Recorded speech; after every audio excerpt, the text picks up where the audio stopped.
ആദ്യമായി തന്നെ എന്നെ ഈ അൾത്താരയിൽ എത്തിച്ച അമ്മയ്ക്കും തിരുക്കുമാരനും കോടാനുകോടി നന്ദി. എൻ്റെ പേര് പുഷ്പ. ഞാൻ ഇടുക്കിയിൽ നിന്ന് വരുന്നു. ഞാൻ 2023 ജനുവരിയിലാണ് ആദ്യമായി ഉടമ്പടി എടുത്തത്.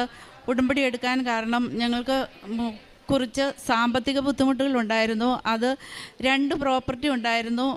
അത് വിറ്റ ബുദ്ധിമുട്ടുകൾ തീർക്കാൻ വേണ്ടി ഞങ്ങൾ 7 വർഷമായിട്ട് പരിശ്രമിച്ചുകൊണ്ട് ഇരിക്കുമായിരുന്നു. പക്ഷേ ഒന്നും നടക്കുന്നില്ലായിരുന്നു. 2 പ്രാവശ്യം ഞങ്ങൾക്ക് അഡ്വാൻസ് കിട്ടി. അത് തിരിച്ചു കൊടുക്കേണ്ടതായിട്ട് വന്നു. അപ്പോഴൊക്കെ മനം തകർന്ന് അമ്മയുടെ അടുത്ത് പ്രാർത്ഥിച്ചു. അമ്മേ, ഞങ്ങളൊന്നുമല്ല അമ്മേ, ഞങ്ങൾ സീറോയാണ്. സീറോയിലും താഴെ എന്തെങ്കിലും ഉണ്ടെങ്കിൽ, മൈനസ് ഉണ്ടെങ്കിൽ അതാണ് ഞങ്ങൾ. അങ്ങനെ വിട്ടുകൊടുത്ത് അമ്മയുടെ അടുത്ത് പ്രാർത്ഥിച്ചു. ഹൃദയം തകർന്ന് ആ സമയത്തൊക്കെ വചനം ആശ്വാസം നൽകിയിരുന്നു. കർത്താവ് നിങ്ങൾക്ക് വേണ്ടി യുദ്ധം ചെയ്തുകൊണ്ടും നിങ്ങൾ ശാന്തരായിരുന്നാൽ മതി. അങ്ങനെ ഒരു വചനം തന്ന് ആ വചനത്തിലൂടെ ഒത്തിരി ആശ്വാസം കിട്ടിയിരുന്നു. അങ്ങനെ ഒരാൾ വന്ന് ഞങ്ങളുടെ വീടിന് അഡ്വാൻസൊക്കെ തന്നു.